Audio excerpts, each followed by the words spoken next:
यदा यदा हि धर्मस्य ग्लानिर्भवति भारत अभ्युत्थानम् अधर्मस्य तदात्मानं सृजाम्यहम् परित्राणाय साधूनां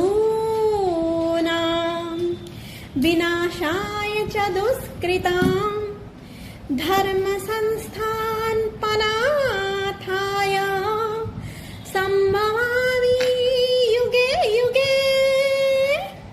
अर्थात इस श्लोक में श्री कृष्ण ये कहना चाहते हैं कि जब जब धर्म की हानि होती है और पाप की वृद्धि होती है तब तक मैं पृथ्वी पर प्रकट होता हूँ धर्मियों की रक्षा के लिए और दुष्टों का विनाश करने के लिए और धर्म के सिद्धांतों की पुनः स्थापना के लिए मैं हर युग युग में इस पृथ्वी पर प्रकट होता हूँ। मेरा नाम अनाज शाह है। मैं इस पूरी दुनिया में गीता का संदेश पहुँचाना चाहती हूँ। मेरा खुद का ये मानना है, मेरा खुद का अनुभव है कि गीता भगवान श्री कृष्ण की बहुत ही अद्भुत रचना है। गीता को आप कभी भी जीवन के किसी भी उतार चढ़ाव में पढ़ेंगे तो आपको उसमें से अवश्य ही रास्ता मिलेगा।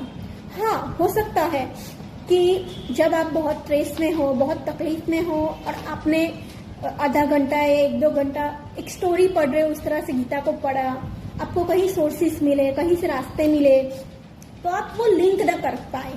मगर जैसे जैसे आप गीता को ज्यादा पढ़ोगे तब पता चलेगा कि गीता ही वो ज्ञान है जो जिंदगी के हर एक मुकाम पे हमें मदद करता है, हमें संभालता है और एक बहुत ही अच्छी जीवन में रचना करता है।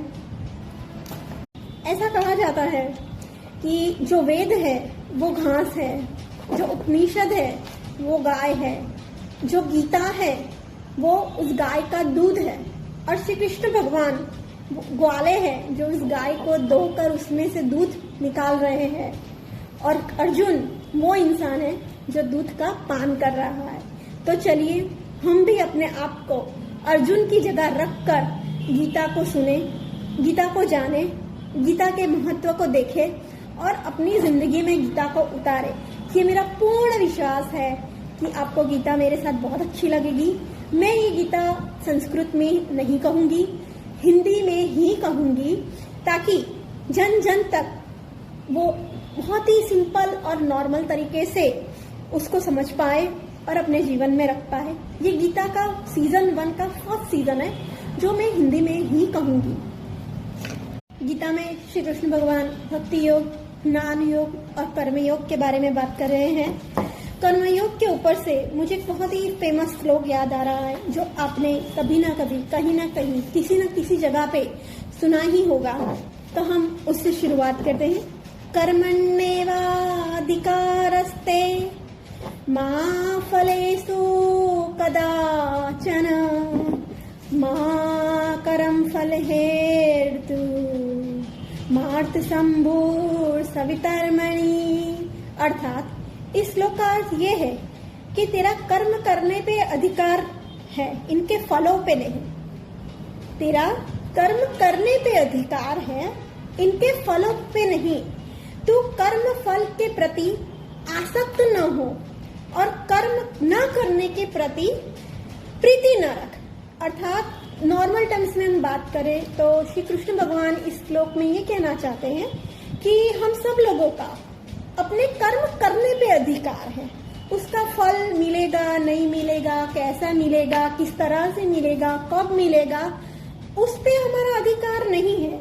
हमारा अधिकार बस इतना ही है कि कैसे हमें अच्छा कर्म करना है, अपनी बुद्धि से, अपने विवेक से, परिस्थिति को मद्देनजर रखते हुए हमें किस तरह से कर्म करना है, हमारा उस पे अधिकार है, उस कर्म के फल पर नहीं। और ऐसा भी नहीं है कि कर्म के फल पर हमारा अधिकार नहीं है तो अभी कर्म हमें करना ही नहीं है, उसके प्रति कोई प्रीति ही नहीं है, ऐसा भी नहीं है। कर्म तो इंसान करता ही है, वो कर्म करे बिना नहीं रह सकता है।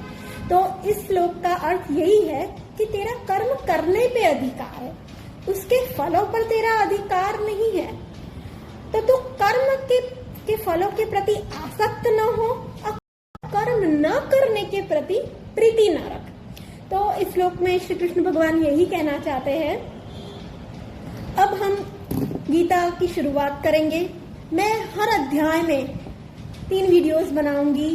पहला जो उस अध्याय का सार होगा, दूसरा अध्याय होगा और तीसरा उस अध्याय का फल होगा। जैसी इस तरह से मैं एक नॉर्मल गीता आप लोगों को सुनाना चाहती हूँ, दिखाना चाहती हूँ, एक बहुत ही सिंपल तरीके से।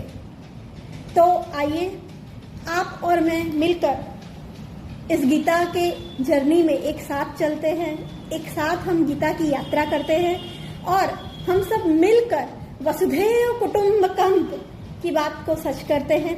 आप लोग मेरे ही परिवार हो, मैं आप सभी लोगों को अपना परिवार ही मानती हूँ।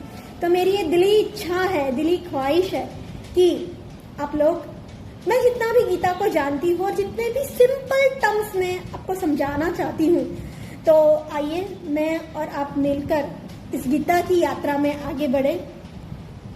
तो हम गीता की शुरुआत करते हैं।